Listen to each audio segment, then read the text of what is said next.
ಇಂದಿನಿಂದ ವಿಧಾನಸಭಾ ಅಧಿವೇಶನ ಆರಂಭ ಆಗಲಿದ್ದು ಇವತ್ತು ಜಂಟಿ ಅಧಿವೇಶನವನ್ನು ಉದ್ದೇಶಿಸಿ ರಾಜ್ಯಪಾಲರು ಭಾಷಣ ಮಾಡಬೇಕಿತ್ತು. ಆದರೆ ಸರ್ಕಾರ ಸಿದ್ಧಪಡಿಸಿದ ಭಾಷಣದ ಪ್ರತಿಯಲ್ಲಿ 11ನೇ ಪ್ಯಾರಾ ಬಿಡೋಕೆ ರಾಜ್ಯಪಾಲರು ಸೂಚಿಸಿದ್ರು. ಇಲ್ಲದೇ ಇದ್ರೆ ಭಾಷಣಕ್ಕೆ ಬರಲ್ಲ ಅನ್ನೋ ಸಂದೇಶವನ್ನು ಕೊಟ್ಟಿದ್ರು. ಆ ಬಳಿಕ ಕಾನೂನು ಸಚಿವ ಎಚ್.ಕೆ. ಪಾಟೀಲ್ ರಾಜ್ಯಪಾಲರನ್ನ ಭೇಟಿ ಮಾಡಿ ಮಾತನಾಡಿದ್ರು. ಆ ಬಳಿಕ ಸಿಎಂ ನಿವಾಸಕ್ಕೆ ಭೇಟಿ ಕೊಟ್ಟು ಕಾನೂನು ವಿಚಾರಗಳ ಬಗ್ಗೆ ಚರ್ಚೆಯನ್ನು ನಡೆಸಿದ್ರು. ನಂತರ ಮಾತನಾಡಿದ ಕಾನೂನು ಸಚಿವರು, ಕೆಲವು ಮಾರ್ಪಾಡಿಗೆ ಮಾತ್ರ ಸಮ್ಮತಿಸಿದ್ದೀವಿ. ಮನ್ರೇಗಾ ವಿಚಾರವನ್ನ ಯಾವುದೇ ಕಾರಣಕ್ಕೂ ಕೈ ಬಿಡಲ್ಲ. ರಾಜ್ಯದ ಹಿತ ಕಾಪಾಡೋ ಅಂಶವನ್ನ ನಾವು ಕೈ ಬಿಡುವ ಪ್ರಶ್ನೆನೇ ಇಲ್ಲ. 11ನೇ ಪ್ಯಾರಾದಲ್ಲಿನ 7 ಅಂಶವನ್ನ ತಿದ್ದುಪಡಿ ಮಾಡೋಕೆ ತೀರ್ಮಾನ ಮಾಡಿದೀವಿ. ಇದನ್ನ ಸಿಎಂ ಕಾನೂನು ಸಲಹೆಗಾರ ಪೊನ್ನಣ್ಣನವರು ರಾಜ್ಯಪಾಲರಿಗೆ ಮಾಹಿತಿ ಕೊಡ್ತಿದ್ದಾರೆ ಅಂತ ಹೇಳಿದ್ರು. ಸರ್ಕಾರದ ನಿರ್ಣಯದಂತೆ ಸರ್ಕಾರದ ಕಾರ್ಯಕ್ರಮಗಳ ಬಗ್ಗೆ, ನಮ್ಮ ರಾಜ್ಯಕ್ಕೆ ಆಗಿರ್ತಕ್ಕಂಥ ಅನ್ಯಾಯದ ಬಗ್ಗೆ ನಾವು ಹೇಳಲೇಬೇಕಾದದ್ದು ನಮ್ಮ ಕರ್ತವ್ಯ. ಮಹಾತ್ಮ ಗಾಂಧಿ ಗ್ರಾಮೀಣ ಉದ್ಯೋಗ ಖಾತ್ರಿ ಯೋಜನೆಯ ಕಾನೂನಿನಂಥ ಮಹತ್ವದ ಕಾನೂನನ್ನು ರಿಪೀಲ್ ಮಾಡಿರೋದ್ರಿಂದ, ಅದನ್ನು ರದ್ದುಪಡಿಸಿರೋದ್ರಿಂದ ವಿ.ಬಿ. ಗ್ರಾಮ್ಜಿ ಕಾನೂನೇನಿದೆ ಅದನ್ನು ಸಹಿಸೋದಕ್ಕೆ ಸಾಧ್ಯ ಇಲ್ಲ. ಅದನ್ನು ರದ್ದುಪಡಿಸಬೇಕು. ಮನ್ರೇಗಾ, ಮಹಾತ್ಮ ಗಾಂಧಿ ರಾಷ್ಟ್ರೀಯ ಗ್ರಾಮೀಣ ಉದ್ಯೋಗ ಖಾತ್ರಿ ಕಾನೂನೇನಿದೆ ಅದನ್ನು ಮರುಸ್ಥಾಪನೆ ಮಾಡಬೇಕು ಅನ್ನುವಂಥ ನಮ್ಮ ಪ್ಯಾರಾ ಏನಿತ್ತು ಅದನ್ನು ನಾವು ಯಾವ ಕಾರಣಕ್ಕೂ ಕೈ ಬಿಡೋದು ಸಾಧ್ಯ ಇಲ್ಲ. ಯಾಕಂದರೆ that is the people's voice. ಇವೆಲ್ಲವುಗಳ ಬಗ್ಗೆ ನಮ್ಮ ರಾಜ್ಯದ ಧ್ವನಿಯಾಗಿ ರಾಜ್ಯ ಸರ್ಕಾರ ತಯಾರು ಮಾಡಿರ್ತಕ್ಕಂಥ, ಸಿದ್ಧಪಡಿಸಿರ್ತಕ್ಕಂಥ ಏನು ಭಾಷಣ ಇತ್ತು, ಆ ಭಾಷಣವನ್ನು ಸನ್ಮಾನ್ಯ ಘನವೆತ್ತ ರಾಜ್ಯಪಾಲರು ಓದಬೇಕು ಅಂತ ಹೇಳಿ ನಾವು ಬಯಸ್ತಾ ಇದ್ದೇವೆ. That is nothing but the mandate of constitution of India. 126(1) ಅನುಚ್ಛೇದದಲ್ಲಿ 1761 ಅನುಚ್ಛೇದ ಏನಿದೆ ಅದರಲ್ಲಿ ಸ್ಪಷ್ಟವಾಗಿದೆ, ಸರ್ಕಾರ ಈ ಒಂದು ಭಾಷಣವನ್ನು ಸಿದ್ಧಪಡಿಸ್ತದೆ, ರಾಜ್ಯಪಾಲರ ಮುಖಾಂತರ ಸಂದೇಶವನ್ನು ದೇಶಕ್ಕೆ, ರಾಜ್ಯಕ್ಕೆ, ಜನರಿಗೆ ಮುಟ್ಟಿಸೋ ಪ್ರಯತ್ನ ಮಾಡ್ತದೆ. ರಾಜ್ಯಪಾಲರ ಭಾಷಣದಿಂದ ಸರ್ಕಾರ 7 ಅಂಶಗಳನ್ನು ತಿದ್ದುಪಡಿ ಮಾಡೋಕೆ ನಿರ್ಧಾರ ಮಾಡಿದ ವಿಚಾರವನ್ನ ಸಿಎಂ ಕಾನೂನು ಸಲಹೆಗಾರ ಪೊನ್ನಣ್ಣ ರಾಜ್ಯಪಾಲರಿಗೆ ತಿಳಿಸಿದ್ದಾರೆ.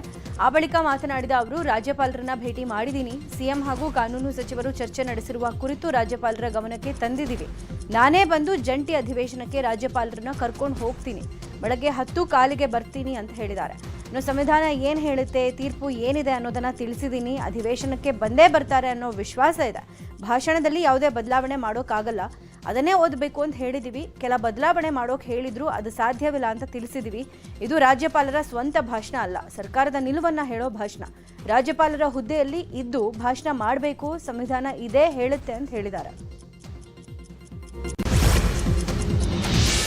ರಾಜ್ಯ ಸರ್ಕಾರ ಮತ್ತು ರಾಜ್ಯಪಾಲರ ನಡುವಿನ ಬಿಕ್ಕಟ್ಟಿನ ಬಗ್ಗೆ ವಿಪಕ್ಷ ನಾಯಕ ಆರ್ ಅಶೋಕ್ ಪ್ರತಿಕ್ರಿಯೆ ಕೊಟ್ಟಿದ್ದಾರೆ. ಈ ಬೆಳವಣಿಗೆಗೆ ಕಾರಣ ಕಾಂಗ್ರೆಸ್ ಸರ್ಕಾರ. ಅಧಿವೇಶನದಲ್ಲಿ ರಾಜ್ಯಪಾಲರ ಭಾಷಣಕ್ಕೆ ಅದರದ್ದೇ ಆದ ಗೌರವ ಇದೆ. ರಾಜ್ಯಪಾಲರು ಅಧಿವೇಶನದ ಭಾಷಣ ಅವರ ಹಕ್ಕು, ಹೀಗೆ ಓದಬೇಕು ಅಂತ 175 ವಿಧಿಯಲ್ಲಿ ಎಲ್ಲೂ ಇಲ್ಲ. ಪ್ರಧಾನಮಂತ್ರಿ, ರಾಷ್ಟ್ರಪತಿ ಬಗ್ಗೆ ಕೀಳು ಭಾಷೆಗೆ ಅವಕಾಶ ಇಲ್ಲ. ಸಿದ್ದರಾಮಯ್ಯ ಏಕವಚನದಲ್ಲಿ ಮಾತನಾಡ್ತಾರೆ, ಹಾಗೆ ಇಲ್ಲ, ಆಗಲ್ಲ. ಗವರ್ನರ್ ಮುಖಾಂತರ ಹೇಳಿಸೋ ಅವಕಾಶ ಯಾರಿಗೂ ಇಲ್ಲ ಅಂತ ಹೇಳಿದ್ರು. ರಾಜ್ಯಪಾಲರ ನಡೆ ನೋಡಿ ಕಾನೂನು ಸಮರ ಮಾಡೋಕೆ ರಾಜ್ಯ ಸರ್ಕಾರ ನಿರ್ಧಾರ ಮಾಡಿದೆ. ರಾಜ್ಯಪಾಲರು ಜಂಟಿ ಅಧಿವೇಶನದಲ್ಲಿ ಭಾಗಿ ನಿರೀಕ್ಷೆ ಇದ್ದು, ಜಂಟಿ ಅಧಿವೇಶನಕ್ಕೆ ಒಂದು ವೇಳೆ ಗೈರಾದ್ರೆ ಕಾನೂನು ಸಮರ ನಡೆಸೋಕೆ ನಿರ್ಧಾರ ಮಾಡಲಾಗಿದೆ. ಈ ಹಿನ್ನೆಲೆ ಕಾನೂನು ಸಮರಕ್ಕೆ ತಯಾರಾಗಿರುವಂತೆ ಅಡ್ವೊಕೇಟ್ ಜನರಲ್ಗೆ ಸರ್ಕಾರ ಸೂಚನೆ ಕೊಟ್ಟಿದೆ. ಸರ್ಕಾರ ಸೂಚನೆ ಹಿನ್ನೆಲೆಯಲ್ಲಿ ಇವತ್ತು ನವದೆಹಲಿಗೆ ತೆರಳೋಕೆ ಸಜ್ಜಾಗಿದ್ದಾರೆ ಎಜಿ ಶಶಿಕಿರಣ್ ಶೆಟ್ಟಿ. ಈ ನಡುವೆ ರಾಜ್ಯಪಾಲರ ಆಗಮನದ ಬಗ್ಗೆ ಸ್ಪೀಕರ್ ಕಚೇರಿಗೆ ಮಾಹಿತಿ ಸಿಕ್ಕಿದೆ. ಅಧಿವೇಶನಕ್ಕೆ ಸರಿಯಾದ ಸಮಯಕ್ಕೆ ಹಾಜರಾಗುವುದಾಗಿ ಲೋಕಭವನದ ಕಚೇರಿ ಅಧಿಕಾರಿಗಳು ತಿಳಿಸಿದ್ದಾರೆ. ಕೇಂದ್ರ ಸರ್ಕಾರದ ವಿರುದ್ಧ ಕನ್ನಡಿಗ ಅಸ್ತ್ರ ಬಿಟ್ಟಿದ್ದಾರೆ ಸಿಎಂ ಸಿದ್ದರಾಮಯ್ಯ. ಕಳೆದ 2.5 ವರ್ಷಗಳಲ್ಲಿ ಮಾಡಿದ ದ್ರೋಹಗಳು ಒಂದೆರಡಲ್ಲ. ಕನ್ನಡಿಗರು ಬೆವರು ಸುರಿಸಿ ಕಟ್ಟಿರುವ ತೆರಿಗೆಯಲ್ಲಿ ನ್ಯಾಯಯುತ ಪಾಲು ನೀಡದೆ ವಂಚನೆ ಮಾಡಲಾಗಿದೆ. ಕರ್ನಾಟಕದ ನೀರಾವರಿ, ರೈಲ್ವೆ, ಹೆದ್ದಾರಿ ಸೇರಿದಂತೆ ಎಲ್ಲಾ ರೀತಿಯ ಅಭಿವೃದ್ಧಿ ಯೋಜನೆಗಳಿಗೆ ಅನುದಾನ ಹಾಗೂ ಅನುಮತಿ ನೀಡದೆ ಕನ್ನಡಿಗರನ್ನ ಕಡೆಗಣನೆ ಮಾಡಲಾಗಿದೆ. ಜೆಪಿ ನಡ್ಡಾ ಬೆದರಿಕೆಯ ಹೇಳಿಕೆಯನ್ನು ಅಕ್ಷರಶಃ ಕೇಂದ್ರ ಸರ್ಕಾರ ಕಾರ್ಯರೂಪಕ್ಕೆ ತಂದಂತಿದೆ. ಬಿಜೆಪಿಯಿಂದ ಗೆದ್ದು ಸಂಸದರು ಕೇಂದ್ರದಲ್ಲಿ ಮಂತ್ರಿಯಾದವರು ಪ್ರಧಾನಿಗಳ ಎದುರು ಮಾತಾಡ್ತಾ ಇಲ್ಲ. ಈ ಮಲತಾಯಿ ಧೋರಣೆಯ ವಿರುದ್ಧ ಮಾತಾಡೋ ಧೈರ್ಯ ಬರಲಿ. ಮತ ನೀಡಿದ ಜನರ ಬಗ್ಗೆ ಕಾಳಜಿ ಆಗಲಿ ಯಾವುದೂ ಇಲ್ಲ ಅಂತ ಕಿಡಿಕಾರಿದ್ದಾರೆ. ಮಹಾತ್ಮ ಗಾಂಧಿ ಉದ್ಯೋಗ ಖಾತ್ರಿ ಯೋಜನೆಯ ಹೆಸರು ಬದಲಾವಣೆ ಖಂಡಿಸಿ ಯಾದಗಿರಿ ಜಿಲ್ಲೆ ವಡಗೇರ ತಾಲೂಕು ಪಂಚಾಯತ್ ಎದುರು ಪ್ರತಿಭಟನೆ ನಡೆಸಲಾಗಿದೆ. ಉದ್ಯೋಗ ಖಾತ್ರಿ ಉಳಿಸಿ, ಜಿ ರಾಮ್ಜಿ ಅಳಿಸಿ ಅನ್ನೋ ಘೋಷಣೆಯ ವಾಕ್ಯದೊಂದಿಗೆ ಪ್ರತಿಭಟನೆ ನಡೆಸಲಾಗಿದೆ. ತಾಲೂಕು ಪಂಚಾಯತ್ ಕಚೇರಿ ಬಂದ್ ಮಾಡಿ ಕಚೇರಿ ಎದುರೇ ಕಾರ್ಮಿಕರು ಧರಣಿ ಕುಳಿತಿದ್ದಾರೆ. ಜೊತೆಗೆ ಕಾರ್ಮಿಕರ ಬೇಡಿಕೆ ಈಡೇರಿಸುವಂತೆಯೂ ಆಗ್ರಹಿಸಿದ್ದಾರೆ. ಇಲ್ಲದೇ ಇದ್ರೆ ಉಗ್ರವಾದ ಹೋರಾಟ ನಡೆಸುವುದಾಗಿ ಕಾರ್ಮಿಕರು ಎಚ್ಚರಿಕೆ ಕೊಟ್ಟಿದ್ದಾರೆ. ಉಡುಪಿ ಪರ್ಯಾಯದ ಸಂದರ್ಭದಲ್ಲೇ ಉಡುಪಿಯ ಜಿಲ್ಲಾಧಿಕಾರಿ ಸ್ವರೂಪ್ ಅವರು ಆರ್ಎಸ್ಎಸ್ ಧ್ವಜವನ್ನ ಸಾರ್ವಜನಿಕವಾಗಿ ಹಿಡಿದಿದ್ದು ವಿವಾದಕ್ಕೆ ಕಾರಣ ಆಗಿದೆ. ಈ ಬಗ್ಗೆ ಪರಿಷತ್ ವಿಪಕ್ಷ ನಾಯಕ ಛಲವಾದಿ ನಾರಾಯಣಸ್ವಾಮಿ ಪ್ರತಿಕ್ರಿಯೆ ಕೊಟ್ಟಿದ್ದಾರೆ. ಅನೇಕ ಧಾರ್ಮಿಕ ಕಾರ್ಯಕ್ರಮ ನಡೆಯಲಿದೆ. ಇಸ್ಲಾಂ ಕಾರ್ಯಕ್ರಮ ನಡೆಯುವಾಗ ಇಸ್ಲಾಂ ಬಾವುಟ ಹಾರಿಸ್ತಾರೆ. ಹಾಗಂತ ಅವರನ್ನ ಹಿಡಿಬೇಡಿ ಅಂತ ಹೇಳ್ತೀರಾ? ಕಾನೂನು ಏನ್ ಹೇಳುತ್ತೆ ಗೊತ್ತಿಲ್ಲ. ಆದರೆ ಕಾಂಗ್ರೆಸ್ ನಾಯಕರ ಕುಚೋದ್ಯ ಅಂತೂ ಇದೆ. ಹಿಂದೂ ಧರ್ಮದ ಧ್ವಜ ಹಿಡಿದವರ ವೋಟ್ ಬೇಡ ಅಂತ ಹೇಳ್ತೀರಾ? ಹೀಗಂತ ಪ್ರಶ್ನೆ ಮಾಡಿದ್ದಾರೆ. ಇನ್ನು ಡಿಸಿ ಭಗವಧ್ವಜ ಹಿಡಿದ ಬಗ್ಗೆ ದೂರು ನೀಡಿರುವ ವಿಚಾರದ ಬಗ್ಗೆ ಎಂಎಲ್ಸಿ ಸಿಟಿ ರವಿ ಕೂಡ ಆಕ್ರೋಶ ಹೊರಹಾಕಿದ್ದಾರೆ. ರಾಯಚೂರು ಜಿಲ್ಲೆ ದೇವದುರ್ಗ ಕ್ಷೇತ್ರದ ಶಾಸಕಿ ಜಿ ಕರೆಮ್ಮ ನಾಯಕ್ಕೆ ಮರಳು ದಂಧೆಕೋರರ ಬೆದರಿಕೆ ಹಾಕಿರುವ ಆರೋಪ ಕೇಳಿಬಂದಿದೆ. ಈ ಪ್ರಕರಣದ ಬಗ್ಗೆ ರಾಯಚೂರಲ್ಲಿ ಸಚಿವ ಎನ್ಎಸ್ ಬೋಸರಾಜು ಪ್ರತಿಕ್ರಿಯೆ ಕೊಟ್ಟಿದ್ದಾರೆ. ಪ್ರಕರಣಕ್ಕೆ ಸಂಬಂಧಪಟ್ಟಂತೆ ಜಿಲ್ಲಾಡಳಿತ ಹಾಗೂ ಪೊಲೀಸ್ ಇಲಾಖೆ ಕಟ್ಟುನಿಟ್ಟಿನ ಕ್ರಮ ತಗೊಳ್ಳುತ್ತೆ. ರಾಜ್ಯದಲ್ಲಿ ಕಾನೂನು ಸುವ್ಯವಸ್ಥೆ ಸರಿಯಾಗಿದ್ದು ಮರಳು ಮಾಫಿಯಾದ ವಿಚಾರದಲ್ಲೂ ಸರ್ಕಾರ ಹಾಗೂ ಜಿಲ್ಲಾಡಳಿತ ಸೂಕ್ತ ಕ್ರಮ ವಹಿಸುತ್ತೆ ಅಂತ ಹೇಳಿದರು.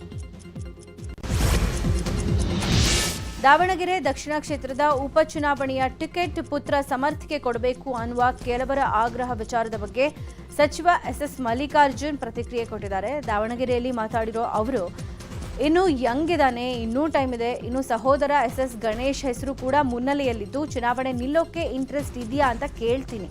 ಇದುವರೆಗೂ ಯಾವುದೇ ಚರ್ಚೆ ಆಗಿಲ್ಲ ಅಂತ ಹೇಳಿದ್ದಾರೆ. ಶಿಡ್ಲಘಟ್ಟದ ಪೌರಾಯುಕ್ತರಿಗೆ ಬೆದರಿಕೆ ಹಾಕಿದ ಪ್ರಕರಣ ಸಂಬಂಧ ದೂರು ದಾಖಲಾಗಿ ವಾರ ಕಳೆದರೂ ಈವರೆಗೆ ಕಾಂಗ್ರೆಸ್ ಮುಖಂಡ ರಾಜೀವ್ ಗೌಡರ ಬಂಧನ ಆಗಿಲ್ಲ. ಈ ಮಧ್ಯೆ ಚಿಂತಾಮಣಿ ಕೋರ್ಟ್ನಲ್ಲಿ ರಾಜೀವ್ ಗೌಡನ ಬೇಲ್ ಅರ್ಜಿ ವಿಚಾರಣೆ ನಡೀತಾ ಇದೆ. ಎಫ್ಐಆರ್ ರದ್ದು ಕೋರಿ ಹೈಕೋರ್ಟ್ನಲ್ಲಿ ಸಲ್ಲಿಸಿದ ಅರ್ಜಿ ವಿಚಾರಣೆ ನಡೆದಿದ್ದು ಕೋರ್ಟ್ ಛೀಮಾರಿ ಹಾಕಿತ್ತು. ಮತ್ತೊಂದು ಕಡೆ ರಾಜೀವ್ ಗೌಡ ಪ್ರಕರಣದಿಂದ ಕಾಂಗ್ರೆಸ್ ಪಕ್ಷಕ್ಕೆ ತೀವ್ರ ಮುಜುಗರ ಉಂಟಾಗಿದೆ. ಈ ಹಿನ್ನೆಲೆಯಲ್ಲಿ ಕೆಪಿಸಿಸಿ ಪ್ರಧಾನ ಕಾರ್ಯದರ್ಶಿ ಜಿಸಿ ಚಂದ್ರಶೇಖರ್ ಅವರು ಶಿಸ್ತು ಸಮಿತಿಗೆ ಪತ್ರ ಬರೆದಿದ್ದಾರೆ.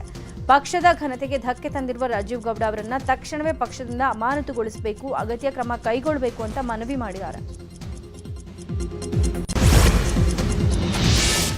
ಜೆಡಿಎಸ್ ಯುವ ನಾಯಕ ನಿಖಿಲ್ ಕುಮಾರಸ್ವಾಮಿಗೆ ಇವತ್ತು ಹುಟ್ಟುಹಬ್ಬದ ಸಂಭ್ರಮ. ಈ ಹಿನ್ನೆಲೆ ಚನ್ನಪಟ್ಟಣದಲ್ಲಿ ಜೆಡಿಎಸ್ ಕಾರ್ಯಕರ್ತರು ಪ್ರಸಿದ್ಧ ಶ್ರೀ ಕೆಂಗಲ್ ಆಂಜನೇಯನಿಗೆ ಪೂಜೆ ಸಲ್ಲಿಸಲಿದ್ದಾರೆ.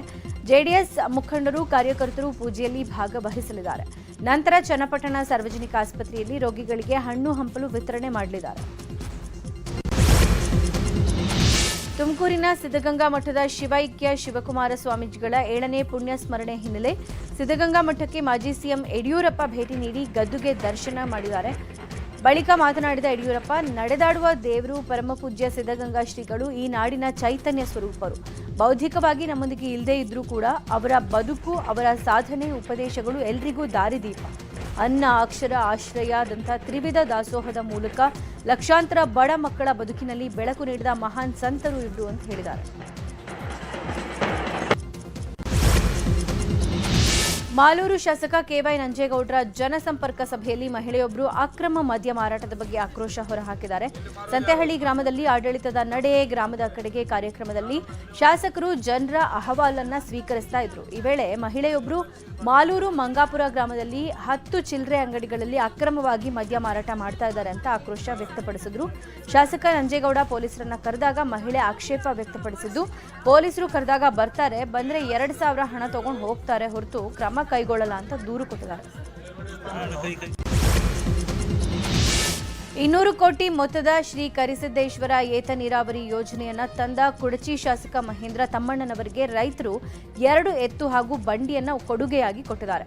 ಬೆಳಗಾವಿ ಜಿಲ್ಲೆ ರಾಯಬಾಗ ತಾಲೂಕಿನ ಅಲಖನೂರು ಗ್ರಾಮದ ಸೇರಿದಂತೆ ಒಟ್ಟು 22 ಹಳ್ಳಿಗಳ 9,000 ಹೆಕ್ಟೇರ್ ಪ್ರದೇಶಕ್ಕೆ ನೀರು ಕೊಡೋ ಯೋಜನೆ ಇದಾಗಿದ್ದು ಕಳೆದ 16 ವರ್ಷಗಳಿಂದ ಯೋಜನೆಗಾಗಿ ರೈತರು ಬೇಡಿಕೆ ಇಟ್ಟಿದ್ರು. ಸದ್ಯ ಯೋಜನೆ ಜಾರಿಗೆ ಸರ್ಕಾರ ಗ್ರೀನ್ ಸಿಗ್ನಲ್ ಕೊಟ್ಟಿದೆ. ಬೇಡಿಕೆ ಈಡೇರಿದ ಹಿನ್ನೆಲೆ ರೈತರು ಸಂತಸದಿಂದ 2 ಎತ್ತು ಹಾಗೂ ಎತ್ತಿನ ಬಂಡಿಯನ್ನು ಕೊಡುಗೆಯಾಗಿ ಕೊಟ್ಟಿದ್ದಾರೆ.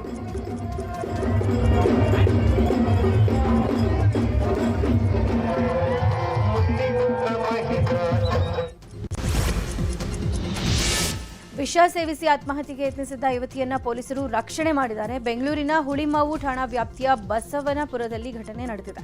ಪಶ್ಚಿಮ ಬಂಗಾಳ ಮೂಲದ ಯುವತಿ ವಿಷ ಸೇವಿಸಿ ತಂದೆಗೆ ಕರೆ ಮಾಡಿ ತಿಳಿಸಿದ್ದು.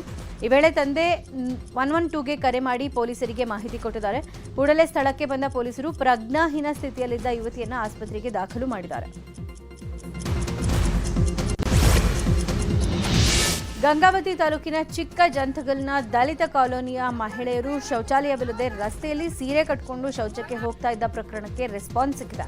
ಈ ಬಗ್ಗೆ ಲೋಕಾಯುಕ್ತ ನ್ಯಾಯಮೂರ್ತಿ ಬಿಎಸ್ ಪಾಟೀಲ್ರಿಂದ ಸ್ವಯಂ ಪ್ರೇರಿತ ದೂರು ದಾಖಲಾಗಿದೆ. ಗ್ರಾಮೀಣ ಅಭಿವೃದ್ಧಿ ಪಂಚಾಯಿತಿ ಇಲಾಖೆ ಅಧಿಕಾರಿ, ಗ್ರಾಮೀಣ ಕುಡಿಯುವ ನೀರು ಸರಬರಾಜು ಇಲಾಖೆ, ಜಿಲ್ಲಾ ಪಂಚಾಯತ್ ಸಿಇಒ ಸೇರಿದಂತೆ 11 ಜನರ ವಿರುದ್ಧ ದೂರು ದಾಖಲಾಗಿದೆ. ಲೋಕಾಯುಕ್ತ ಪೊಲೀಸ್ ಅಧೀಕ್ಷಕರು ತನಿಖೆ ಮಾಡಿ ವರದಿ ನೀಡೋಕೆ ಲೋಕಾಯುಕ್ತರು ಸೂಚನೆ ಕೊಟ್ಟಿದ್ದಾರೆ. ಈ ಕುರಿತು ನ್ಯೂಸ್ 18 ವರದಿ ಮಾಡಿತ್ತು.